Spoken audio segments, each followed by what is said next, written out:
একটা ডিভোর্স কেসের মামলা চলছিল। আজ সেই মামলাটারই নিষ্পত্তি হয়ে গেল। আদালতে দাঁড়িয়ে ছেলেটি জজ সাহেবকে জিজ্ঞেস করছিল, স্যার, পুরুষ মানুষের জন্য কি একটা 294 হতে পারে না?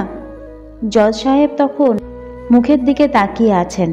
ছেলেটি কান্নায় ভেঙে পড়ে বলতে লাগলো, ক্ষমা করবেন স্যার, 490 এর ধারাটা আজকাল সবাই জানে। আমাদের মতো পুরুষদের অত বড় কিছু লাগবে না। ওর হাফও যদি হয়, যদি একটা 294ও থাকতো, অনেক নিরপরাধ ছেলে জীবনে বেঁচে যেতে পারত। আইন বোধহয় পুরুষদের জন্য হয় না। ছেলেটির এমন কথাটা আসলে বিদ্রূপ নাকি ক্ষোভ? মামলা নিষ্পত্তি শেষে আদালত চত্বর থেকে মায়ের হাতটা শক্ত করে ধরে বেরিয়ে গেল বছর 32-এর ছেলেটি। নাম সুমন মজুমদার। আমি এক দৃষ্টে তাকিয়ে দেখছিলাম ওদের চলে যাওয়ার দৃশ্যটা। চোখটা ঝাপসা হয়ে যাচ্ছিল, বুকের ভেতরটা ঝনঝন করে বেজে উঠছিল। বুঝতে পারছিলাম না এটা বেদনা নাকি অন্য কিছু। আদালতের পেশাকার হিসেবে চাকরি করছি 3 বছর হলো। 3 বছরের এই চাকরি জীবনে এমন কত ডিভোর্সের ঘটনা সামনে থেকে দেখেছি, কিন্তু বুকে দাগ কাটা এমন একটা ঘটনা কখনো দেখিনি। ছেলেটি আমার কেউ নয়, তবে বুকের মধ্যে ব্যথা অনুভব করছিলাম।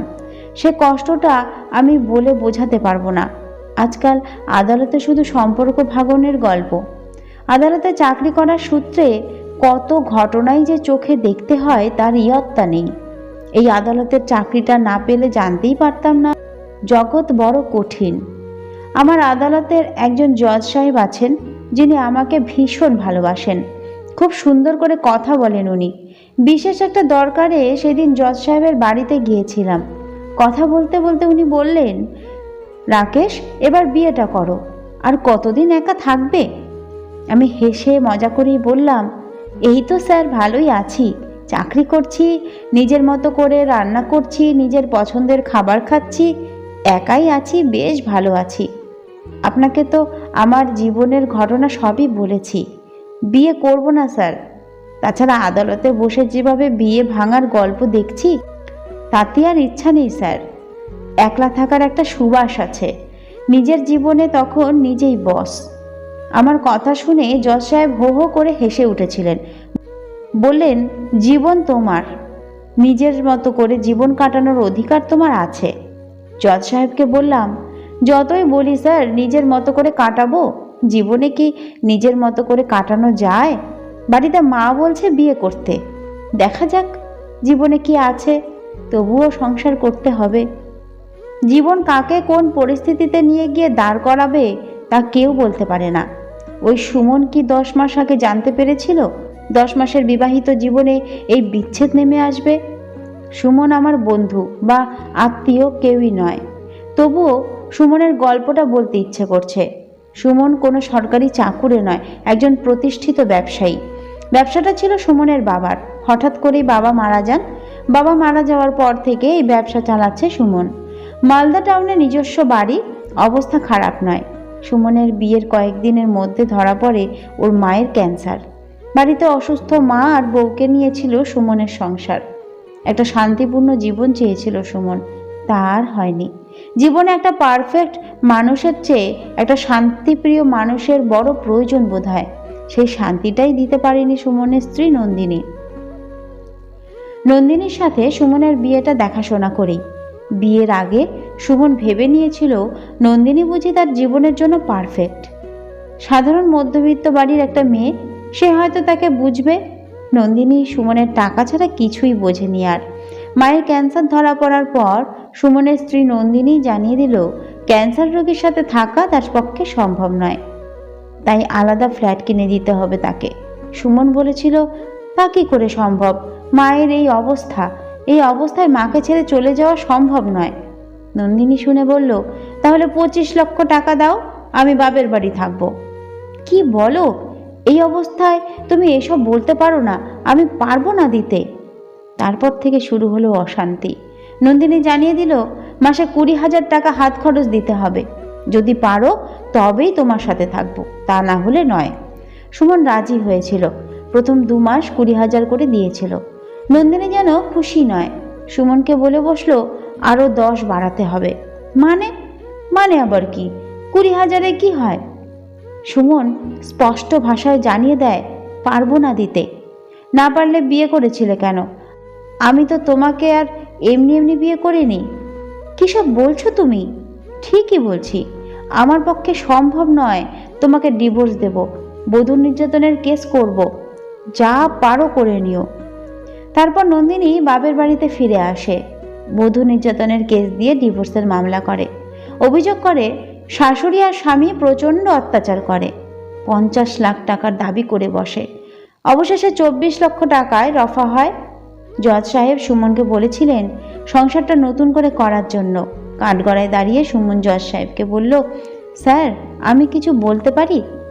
জজ সাহেব বলার জন্য আদেশ দিতেই সুমন বলতে শুরু করলো। সুমন বলল, স্যার আজ যে টাকাটা দিতে হচ্ছে এটা আমার ব্যবসার টাকা। ব্যবসা থেকে 15 লাখ টাকা বের করেছি। মায়ের সেভিংস ছিল, সেখান থেকে 4 লাখ, আরও এপাশ ওপাশ থেকে ধার করে 5 লাখ, মোট 24 লাখ টাকা দিচ্ছি। মালদাতে আমাদের যে বাড়িটা আছে ওই বাড়িটা বিক্রি করে দিলে আরও 40 লাখ টাকা হবে। মোট 64 লাখ টাকা আমি ওকে দিতে রাজি আছি। তবু ওর মতো মেয়ের সাথে সংসার করতে রাজি নই স্যার। আমাকে মুক্তি দিন। জীবনের বাদবাকি দিনগুলো একটু নিজের মতো করে বাঁচতে চাই।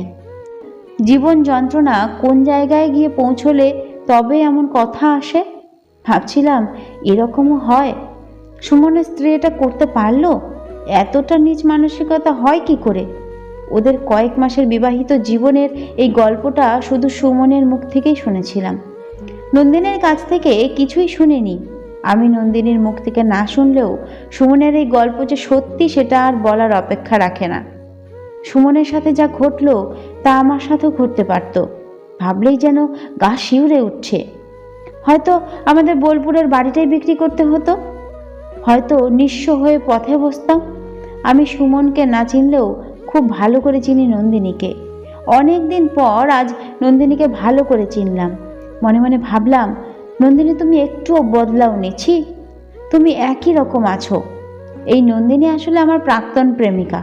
আমরা দুজনেই বিশ্বভারতী ইউনিভার্সিটি স্টুডেন্ট। আমি তখন 3rd ইয়ার পড়ছি। ওর সাথে আলাপ হলো। 5 বছরের প্রেম। এই 5 বছরে আমি ওর জন্য কি না করেছিলাম। শেষে বলল, আমার মতো মেয়েকে বিয়ে করার কি যোগ্যতা আছে তোমার? কত টাকা রোজগার করো? অথচ নিজের টিউশন করে তখন আমার সাধ্য অনুযায়ী সব আবদার মিটিয়েছি। প্রতি মাসে হাত খরচের টাকা দিতে আমি ভুলে গেলেও ও চাইতে ভুলে যেত না। টাকার অঙ্কে আমি হেরে গেলাম নন্দিনীর কাছে। নন্দিনী আমাকে ছেড়ে দিল। বলল, এই পৃথিবীতে তোমার কি দাম আছে? টাকা আছে? ভাবলাম সত্যি তো, আমার তো টাকা নেই। ভীষণ কষ্ট পেয়েছিলাম সেদিন ও ছেড়ে চলে গিয়েছিল। নন্দিনী টাকা ছাড়া কিছুই বোঝে না। আজ ভাবছি এই পৃথিবীতে কি না হতে পারে। মিথ্যেকে সত্যি বলে চালিয়ে দেওয়া যেতে পারে, মানুষকে ঠকানো যেতে পারে। আচ্ছা, যারা এগুলো করে তারা কি ভালো থাকে? এক শ্রেণীর মানুষ ভীষণ লোভী। তবে এটা সত্যি, কৃতকর্মের ফল ভোগ করতেই হবে, এইটুকু বিশ্বাস নিয়েই বাঁচতে হয়। সুমন আদালত ছেড়ে চলে যাওয়ার পর ভাবছিলাম, সুমনের মতো কত নিরপরাধ ছেলেই থাকে যারা মিথ্যে কেসে ফেসে যায়, সাজা পায়। চোখের সামনে থেকে দেখা মারণ ব্যাধিতে আক্রান্ত রুগ্ন মাও মিথ্যে মামলার আসামি। কি জানি কি নিয়ম বিধাতার। সমাজে বধূ নির্যাতন হয় ভীষণভাবে মানি।